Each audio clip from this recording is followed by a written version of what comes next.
Hello, everybody. Welcome to Creative Currency number 8 with our amazing friend and incredibly talented artist, singer, songwriter, influencer, and brand strategist, Victoria Prince. Great to see you, Victoria. Thanks for having me. It's amazing how close we live to each other, and we are hardly seeing each other. Though we have had two opportunities, I noticed after that lunch that you and Jax stayed to do some content. Yeah, we actually started a business together. She brought me onto her team. I'm flying to Atlanta on Thursday of next week to do consulting for her business. And it's like it was just very aligned. So it worked itself out. That's amazing. This is technically Creative Currency number 8, so it's an honor. And 8 is often, represents infinity. And as a talent in so many ways, your capacity as a friend and an entertainer, those capacities are infinite, Thank Victoria. you. It's great to reciprocate because you had me on your new podcast. What's that called again? Text your bestie, but actually, we're moving in a different direction now. Things happen fast. All right. But I was appreciative that we were able to grab that clip where I mentioned Captain Obvious Hmm. because of the old slogan of Writers Boot Camp being the secret to writing is writing, which seems rather obvious, but it was irreverent at the time, 37 years ago. So that was fun to do. Plus, I got to see my favorite friend, Enzo Ferrari, Prince. I have to turn off my email. It's making noise. But can you just talk about Enzo a bit? So I have a 5 pound poodle. He's 6 pounds now. He's been eating a lot. But he's 2.5, and he made $5,000 his first month on social media.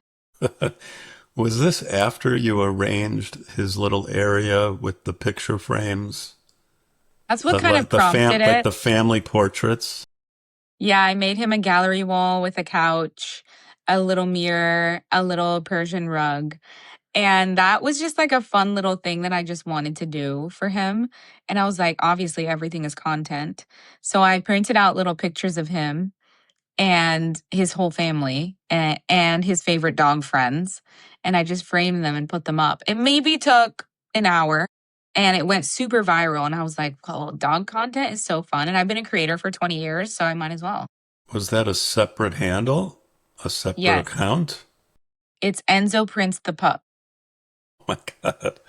So, one thing not everyone knows about you beyond your following on social media is that you have a deep veteran level background as a singer songwriter. And then you went through Writers Boot Camp recently, so technically you're an alumnus. But can you talk about the distraction that led to productivity in spite of not focusing on the script? Um, I think every time I sat down to write for my hours, because I'm a very, very efficient with my time, I was like, there's no way that I'm going to write 10 hours a week, low key. I don't have the attention span for it, but I work so diligently. I was like, as soon as I would sit down, I didn't want to start something that I knew wasn't going to be monetizable in the end. So I didn't want to actually write a script, but I wanted the motivation and inspiration and the assignment of writing. So I would sit down and I would do my homework, and then I would be like already with my notepad ready to write something. So I would just be writing song lyrics, things that inspired me, short stories that I then turned into get ready with me's. So the act of writing is what helped me to finish my album. And it's actually a funny story. Yesterday, I had an event on a yacht. And usually my boyfriend is my plus one, but he's on a soccer training camp. He's an athlete, so he's gone. So I called my producer, Holt, who's also my videographer, who you Love Hold. interviewed him. He was, I think, Creative Currency number 5. And so I was like, hey, do you want to go on this yacht and just like low key shoot a music video for Yacht Girl Summer, which was a song that I wrote while I was in writer's boot camp. And it was just like a joke. So the lesson that I gathered was it doesn't matter if you are just writing whatever, because yesterday we made probably the best music video we've ever made. And it only took just like a few clips casually through the boat, 3 takes of me singing the song, and then we're going to release it tomorrow on my YouTube. And it's Wow. so funny because I that was just you end up creating. The secret to creating is creating. Nice. And well, I want to get to that philosophy too, because it's important, especially based on learning from you and Holt and how you both and each separately and together, you know, approach content and social. But the wild thing, I'm just wondering if I should be offended that I wasn't, even though I don't like boats, that I wasn't included in that video There's no way I because would have gotten you. because I was in the what was the name of the song that you West included me? Side. It West was West Side. Side. Yes, I've lived on the west side of LA for many, many years. When I first met you, and I don't think this is too much tea, but I commented on the uniqueness of your Mercedes because it's not typical. And your response was, instead of getting into the tech and the specs of it, you just said, I got rich on TikTok. So can you describe how you first started posting and what that led to? And then I want to segue to a few things about posting, about formats, the trending formats, because you just mentioned Get Ready With Me, which always shows up as GRWM, which is Mhm. not an easy acronym to say anyway. But what were your first posts like? How were you motivated? And then what was the jump? Okay, first of all, this is a great story, and I need to tell it in a storytelling way. I moved to LA because I was number one in fashion. And I moved to Venice after a situationship showed me Venice when I was living in West Hollywood, and I hated West Hollywood. So I move into this new place and I'm living there by myself, and I'm just trying to meet people, and it's hard in LA. Networking is a challenge. So I tell my landlord, make sure whoever moves in is cool. And he goes, all right, I think I have someone. And my neighbor is now Jeff Gordon. So the first time that I met him, I was picking up my DoorDash, which they accidentally dropped off on his porch. And I was wearing a big MTV Extra Extra L t shirt with house slippers and a face mask on. He looks at me, he goes, you're so confident. Right, because you weren't self-conscious at all. Yeah.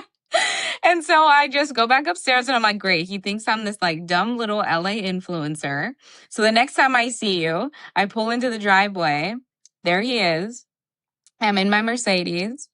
And that's why I softened the perception of me with the fact that I got rich on TikTok. So Yes. that was the meaning of that. That was the But you're purpose of so that. quick-witted, like you even knew that you were preserving a kind of persona or disposition because I just thought you were an interesting person. Yeah, because I had a negative experience meeting a lot of influencers in LA, I just didn't want to be perceived that way. Right. And so I Well, we're think both born in May, so that helps. the Taurus vibe. So we clicked immediately. But back to your question, I have been a creator since MySpace. So I'm also 10 years older than most of the people at my level as an influencer in LA, in the spaces that I'm in.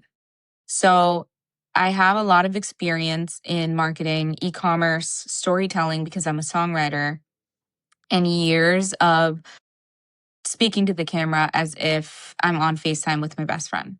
So all of those skills combined created the perfect job, made me the perfect person for the job that I have now. So when I started posting in 2019, I kind of just I've always had this delusion that I'm going to live a bigger life than I was born into because I was born into poverty. And being born into poverty gave me the people skills and the confidence and the grit and the work ethic that I needed to surpass people who were living a more privileged life. Not to say that people who are more privileged can't be successful in this space, because there are many of us, but, or them, I just feel that I didn't have any other choice. So I had to look at it very differently in that I have to build something for myself. And if I'm going to spend all this time and invest all this time into this, I'm going to do it well.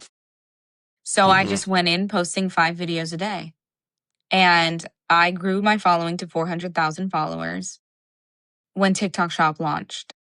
And they gave me access to something called the beta program, where they're like, here's this feature. I didn't have any information on it. I just knew that I was able to link products and I knew how to go viral and I knew my audience well. So I just started posting things that I knew they would want to buy. And How did you grow your audience? How did you connect with your audience? How did you know your audience? How much direct communication did you have? Was it just through comments?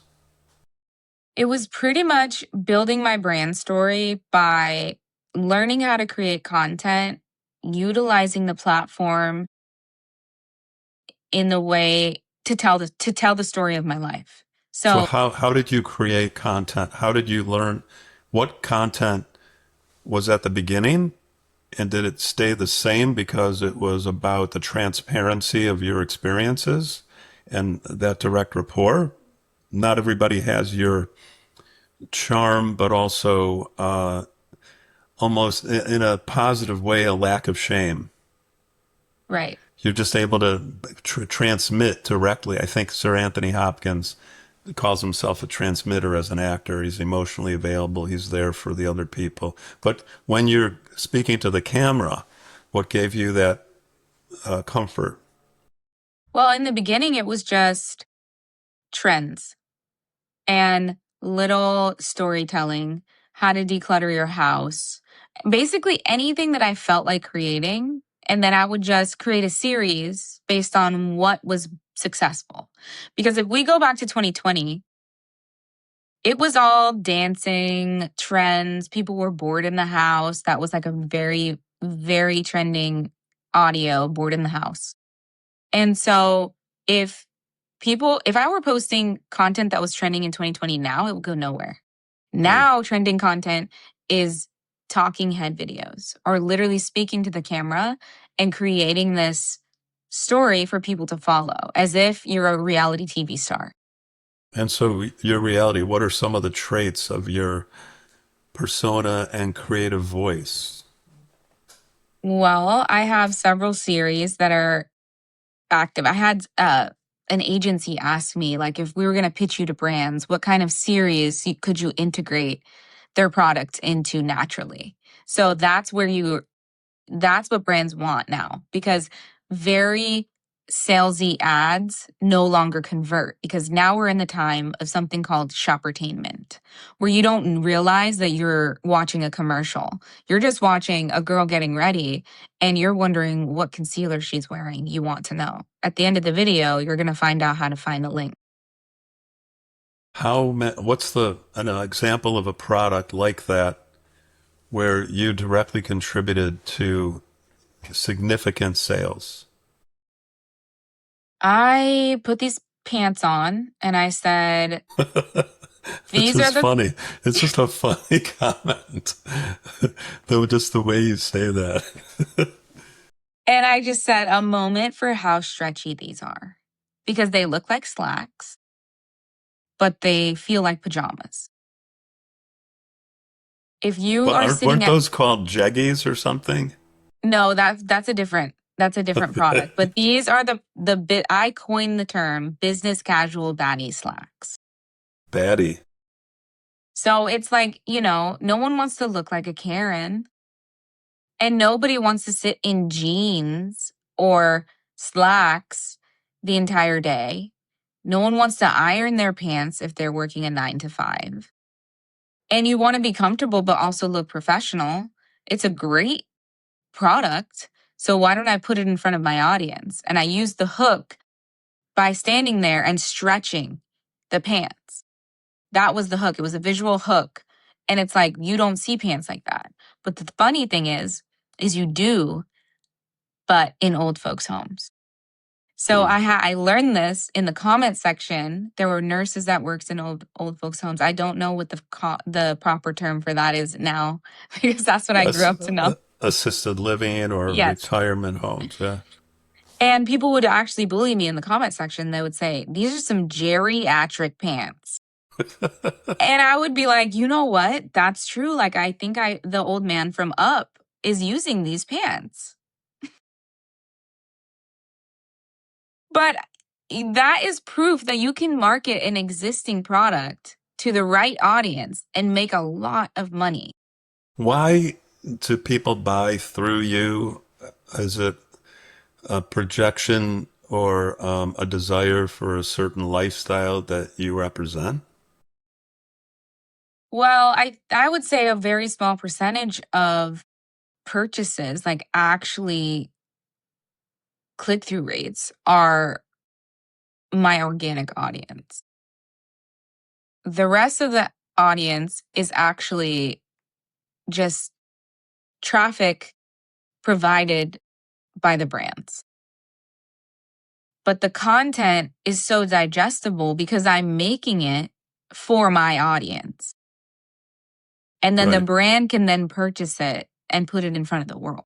So are these decisions that you're making consciously, or they just are based in who you are and you don't have to think about them too much and you don't edit too much, right? I would say a mixture of both because if I hired an editor, which I don't like to have a short form video editor because I know that I can take one video and rearrange it and cut it down in a way that feels natural and post it immediately.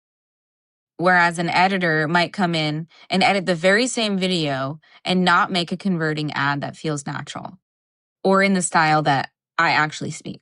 Based on what main issues or factors? Overthinking it, cutting it down too much. Spending too Um, much time, not being able to meet the deadline because I'm a procrastinator and I work type B. And if I have a brain deal due today, I'm going to film, edit, and post it today.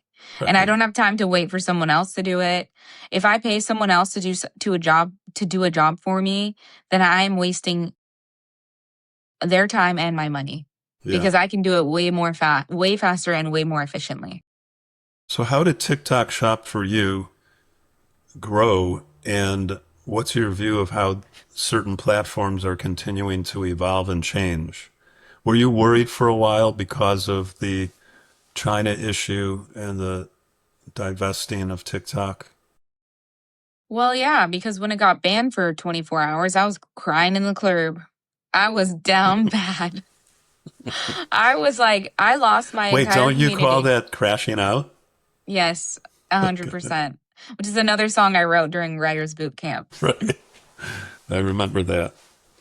So what's changing, or how do you look at this? And then I want to segue to some insight and advice for filmmakers, writers, artists, actors, content creators. But Well, how is the landscape evolving? okay, here's an example. And I don't know the statistics, but look at the one of the biggest pop stars in the world, Madonna. She has been able to stay relevant somehow, some way for how many decades now? I don't even know. Longer than I've been alive. Since the 80s. And what have we seen? In the beginning, she was an activist and she was doing things that no one had ever done. And we still to this day have pop stars that are trying to replicate that type of activism. But she was able to change her music style, the way she dresses, the way she presents, and just stay relevant, regardless of the platform. If you look at the biggest stars in the world, they're not relying on a platform to stay relevant. They are the platform. So there's a huge amount of creators that cling to the platform they're on and that they are not going to make it in the long run because I'm already thinking, I'm waiting. I'm sitting here waiting. TikTok sold in the US literally is ruining the platform, driving it into the ground. And I'm waiting for China's next app to drop with all of the new features, whatever they need to do. There's going to be the next best app. I was viral on Periscope, which was the first live streaming app. I had over 1 million hearts. I was huge on there. They got bought out by another streaming service, got shut down, deleted. Same thing happened to Vine. Instagram sold to Facebook. Meta ruined Instagram.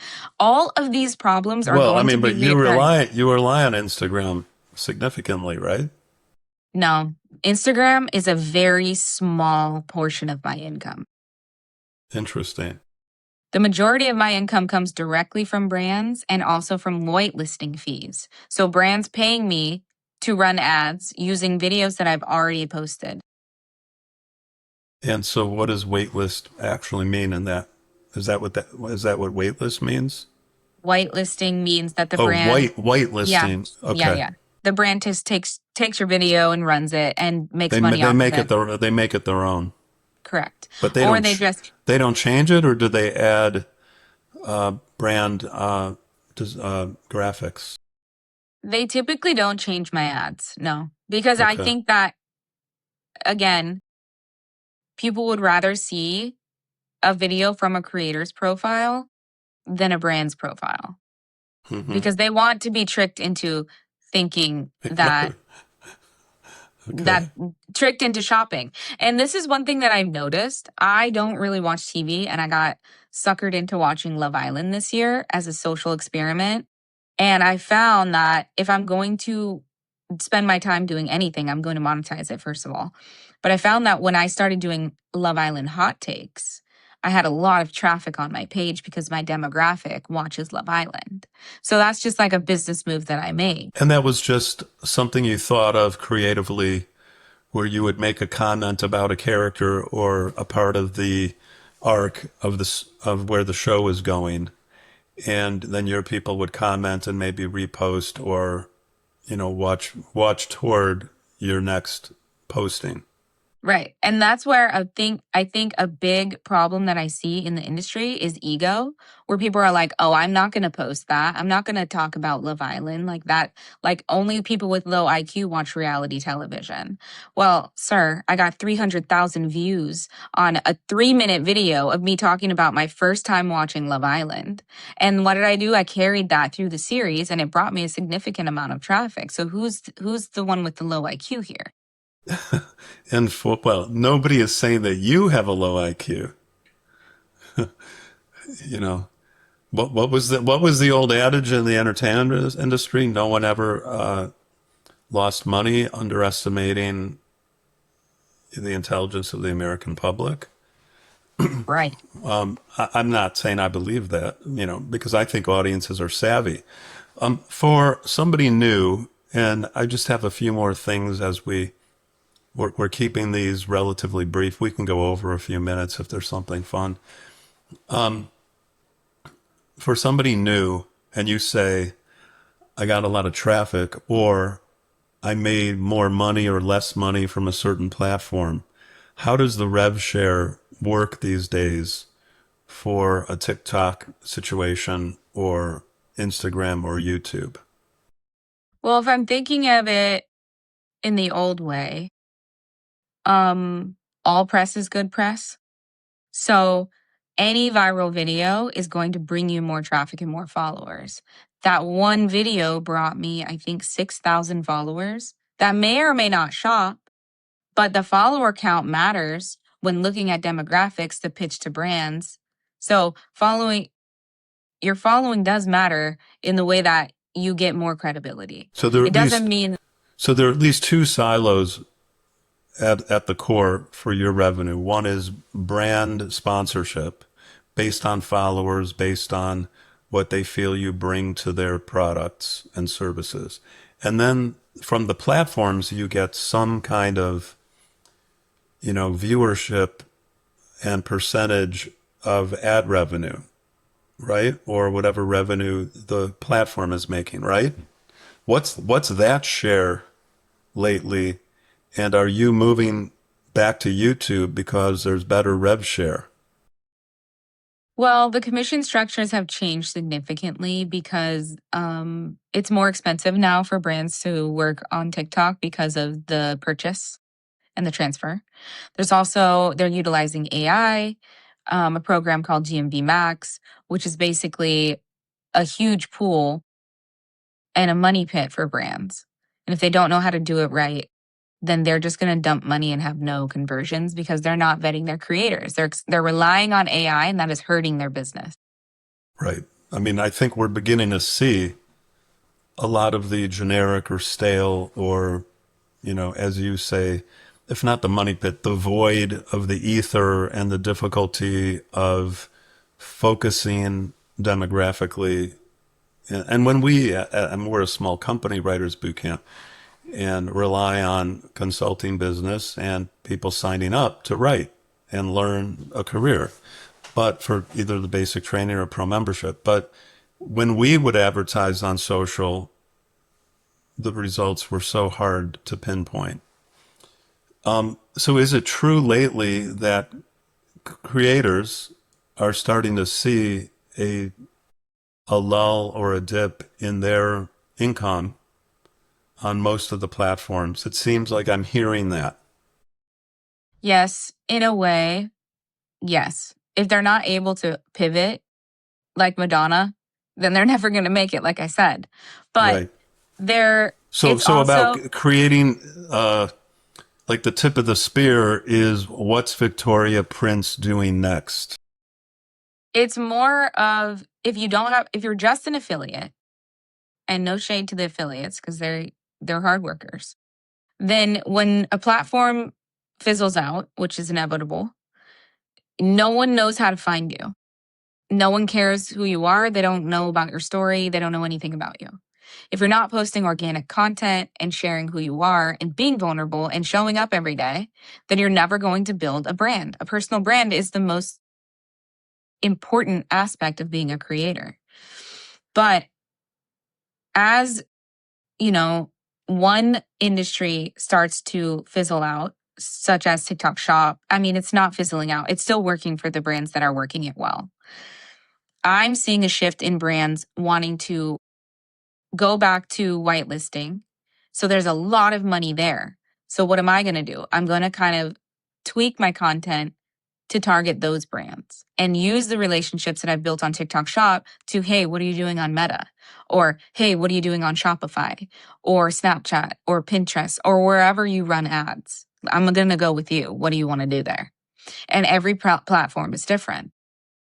And so are you able to export your followers to an an online but off platform process or gathering? Because people, I know, especially people in their 20s, the Zoomer generation, who aren't necessarily, they have 30,000 unchecked emails because they also know it doesn't represent business to them, as like when I receive an email or a colleague or a peer or an alum, that whether it's direct business or community oriented mission and collaboration in that way.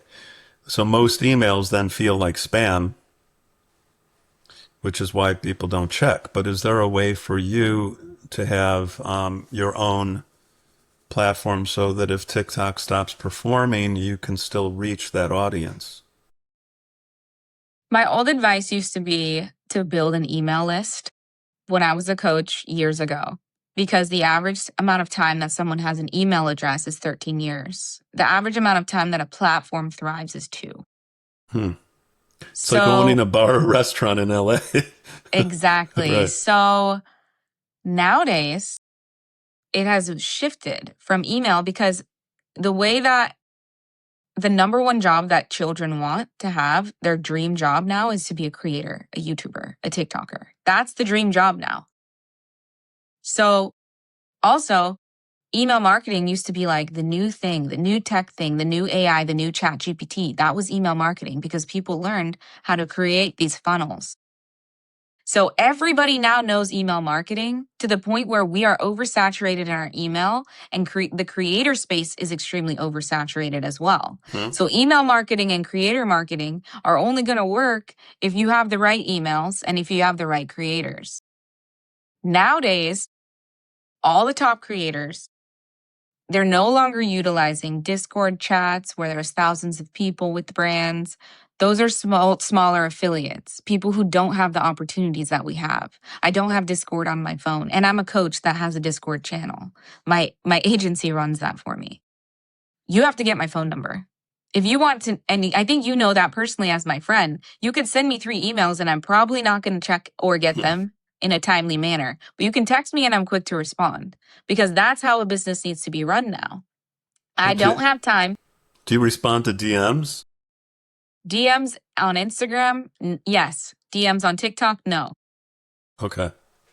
And then just while we've covered so much great ground in a short time, and it's worthwhile, but also incredibly fun and inspiring to talk to you at length. So thank you for doing this. But you had posted something recently about don't worry about cringy content. Can you create a context for that? And can you let us know what you mean by that? If you are afraid of being replaced by AI, you need to be human. Okay. The world is tired of seeing fake, polished get ready with me's. No one cares how you make your coffee, you stretching in the morning, walking through your living room. That was cool in the beginning because it was like, oh, we get to see people's behind the scenes, people's home. That's why MTV Cribs popped off because people want to see into your life. Everybody's a creep. And so if you, so if you can be authentic and tell your real life embarrassing stories and be vulnerable, AI could never be me online. It's never going to work. Even if someone had the best software in the whole wide world, they don't have the experience that I have dating in LA. No way. Right. They can't make you laugh the way that a creator can who's talking about, and excuse my language, but what to do if you accidentally shit your pants in public. My God. That is the craziest video that's super viral right now because this guy is dead serious and it's a 4-minute video of him saying, okay, enter the stall and take your socks off so you don't soil them and then you can use them to clean up and throw them. My God. I Brilliant. will never forget that video and AI could never. So the Right. the people who are living in that scarcity mindset that are clinging to the platforms or resenting the platforms because they don't understand them. But for example, that creator, that's not only an irreverent point of view, but he knows the value, but he can also carry it off. So again, not everybody is shameless. Not everybody is an entertainer in that pseudo, at least, there's a difference between somebody's entertainment persona and how they really are. But with some people, their ideas and their voice and their speech is more connected to their feelings. Mm-hmm. At least it carries a transparency to it. And one of your strengths as a creator and a superstar that people follow and are interested in is your ability to speak about very challenging things, not only to let people into your life, but also to be honest to a fault. That Mm-hmm. authenticity can then be the distinction that creates the fresh entertainment that separates you as an artist. But you're also speaking and helping mentor new creators, Mm-hmm. and you're telling them how to find your voice. But you're also saying just post a lot Mm-hmm. and don't judge it so much. Yep. And when somebody is experienced, they do have limitations because there's a certain awareness or a certain goal or a certain idealism that you don't want to you don't want to dip, you don't want to risk, right? and that makes it Mhm. more difficult. But so, so just a few pieces of advice to people posting, to content creators, to aspirational individuals. And by the way, what is it like? Is 80% of your audience female? More than, yeah. And the men who follow you, they're trying to meet you? Not even because I don't create content for men. I Okay. think they're either fascinated or they've met me or and it's not they don't follow me to be attracted to me because I don't post what they call thirst traps. Okay. But and that's a huge mistake that creators have made because the beginning of Instagram was polished perfect models. Booty cheeks out. Oh, that's the only way to get views and followers. And then guess what? The when I was a swimwear model, I did have 80% male following and I couldn't sell bikinis on my Instagram because They're not men don't fine. buy bikinis. What do men buy? Not bikinis. Right. So I learned that the hard way, and I think that's the main thing. But advice for anyone in the industry, anyone, if you stay stuck, you will never be rich. If you stay stuck in a mindset or a pattern or a way of doing things, you will never be rich because you need to learn how to adapt and pivot and learn. Every single day, I learned something new about the platform that I'm on, about creating, about my audience, about myself. And you can't just get on there and do the same thing every day. That's what AI does. You can't do that. But the other thing is, perfectionism is the biggest killer. If you are taking a year to write a script, if you are taking a week to edit a video, the trend is gone.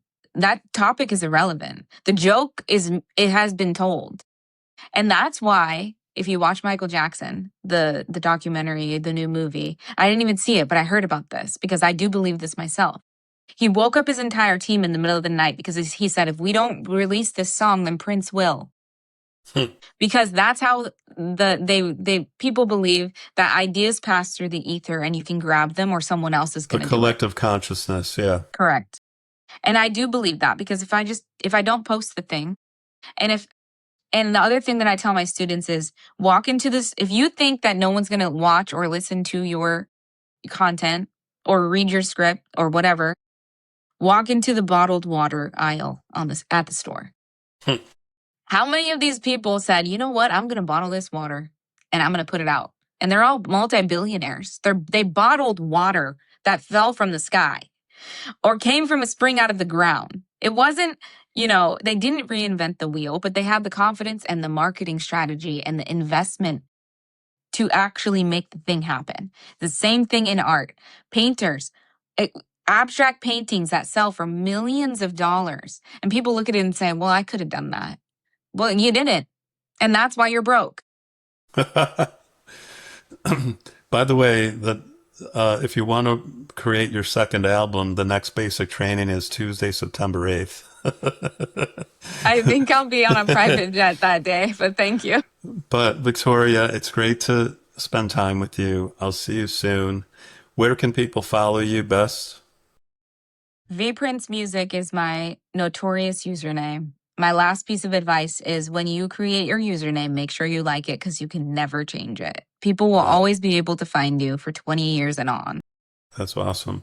Well, thank you for your time today. We'll see you soon. Thanks, everybody. We'll see you soon. We've got more Creative Currency interviews coming up.